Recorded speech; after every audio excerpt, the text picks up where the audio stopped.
Sondagens, orçamento e Europa. Três grandes temas para a conversa com Miguel Portas nesta manhã, Antena 1 de sexta-feira. Miguel, bom dia. Começamos esta conversa pelos últimos números das sondagens, nomeadamente a sondagem da Católica para a Antena 1 RTP e para os jornais, que mostra um aumento da votação, pelo menos de intenção de voto no PSD e um trambolhão do PS. Sim, convém ter em conta que é uma sondagem que é feita antes do momento em que esta ópera bufa à volta da negociação do orçamento acabou por se transformar. Mas é evidente que mede claramente o descontentamento da população sobre a proposta de orçamento apresentada pelo Governo, e isso beneficia, nem que seja conjunturalmente, o PSD, embora esse benefício vá morrer no exato dia em que o PSD acabar por viabilizar e dar o seu amém ao orçamento do Governo. Mete também, sim.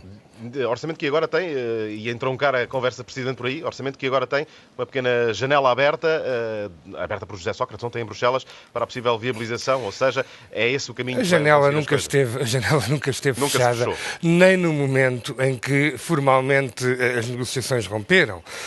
E repare uma coisa, quer dizer, ninguém rompe, é um absurdo, por 0,1%.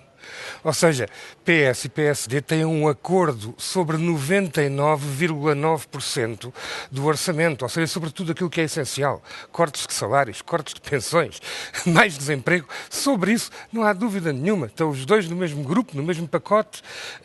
Não há a menor hipótese de ser diferente.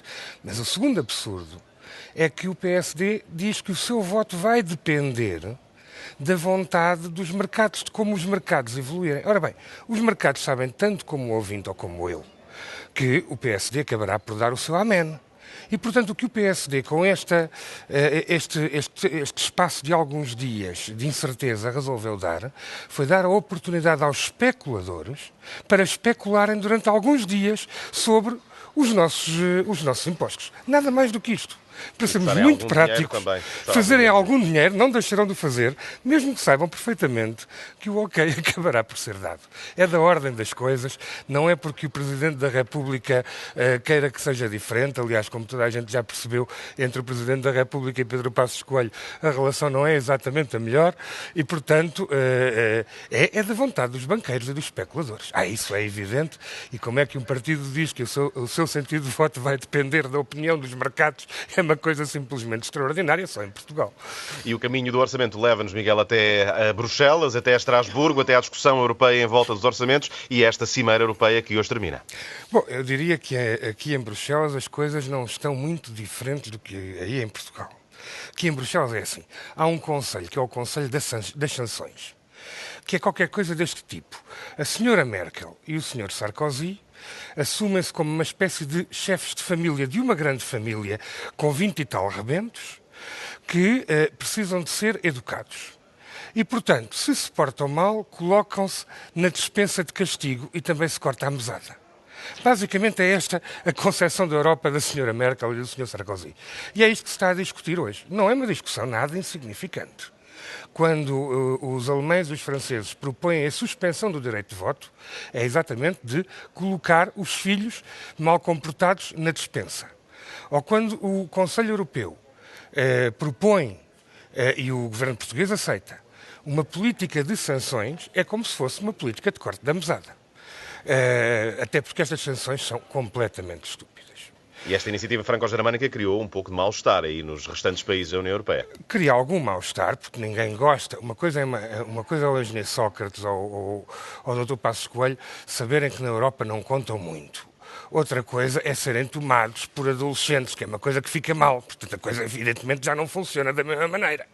E é esta humilhação que os franceses e os alemães estão a procurar impor, nomeadamente aos países do Sul. Porque repare que não há nenhuma racionalidade económica nas medidas. Multar um país com juros para resolver o déficit significa pôr déficit em cima do déficit para diminuir o déficit. Isto não tem nenhum sentido económico. Suspender os fundos estruturais, se um país estiver a não cumprir o déficit, isto significa hipotecar as possibilidades de crescimento a médio prazo do país. E como são estas que definem como é que são os juros da dívida pública, É evidente que eles tendem a subir no curto prazo e, portanto, o déficit também aumenta. Eu já tive a oportunidade, aliás, de perguntar no Parlamento Europeu se não havia sanções contra a estupidez e tenciono dizê-lo hoje mesmo, isto mesmo, ao Presidente do Conselho Europeu, o Sr. Van Rompuy, com quem tenho uma reunião hoje à tarde. E depois conto-vos a resposta. Na próxima semana. Ficamos à espera, Miguel. Miguel Portas, eurodeputado, obrigado por estar aqui esta manhã na Antena 1, no Espaço de Opinião, Conselho Superior.